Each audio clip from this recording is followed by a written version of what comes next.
Je vais vous parler d'un sujet émergent, le droit à la déconnexion. La loi travail ajoute en effet ce droit à la liste des sujets qui doivent être abordés dans le cadre de la négociation annuelle sur l'égalité professionnelle et la qualité de vie au travail. Ainsi, au 1er janvier 2017, les entreprises devront engager une négociation sur le droit à la déconnexion de leurs salariés. À défaut d'accord négocié sur le sujet, une charte devra être élaborée pour définir les modalités de l'exercice de ce droit à la déconnexion.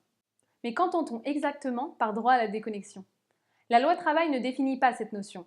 Cette loi précise cependant que la négociation qui porte sur ce droit doit aborder la mise en place de dispositifs de régulation de l'utilisation des outils numériques.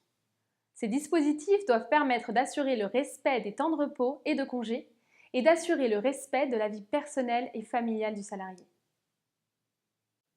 Selon une enquête réalisée en novembre dernier par le Crédoc, 2 actifs sur 5 se connectent à leur messagerie professionnelle en dehors des heures de travail, c'est-à-dire les soirs, les week-ends et pendant leurs jours de congé. Cette proportion atteint même 77% pour les cadres. Cette étude illustre à quel point le travail nomade, permis par le développement des outils numériques, a rendu poreuse la frontière entre la vie professionnelle et la vie personnelle du salarié. Alors concrètement, que peut contenir l'accord collectif qui porte sur ce thème ? Quelques entreprises ont pris les devants en signant des accords sur le sujet. Ainsi, comme l'a fait BNP Paribas, vous pouvez prévoir que les emails envoyés aux salariés sur ses horaires de repos ne soient réceptionnés par lui qu'à son retour au travail. Que risque l'employeur qui ne respecterait pas ce droit ?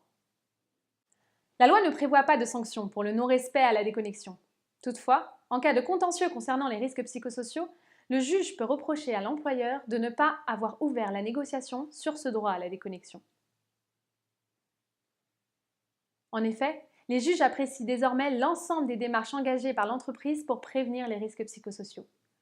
S'assurer d'une utilisation raisonnable de l'outil informatique permettant la conciliation de la vie familiale et professionnelle du salarié doit faire partie de ces démarches. Pour aller plus loin, retrouvez toutes nos dates de conférences sur elegia.fr.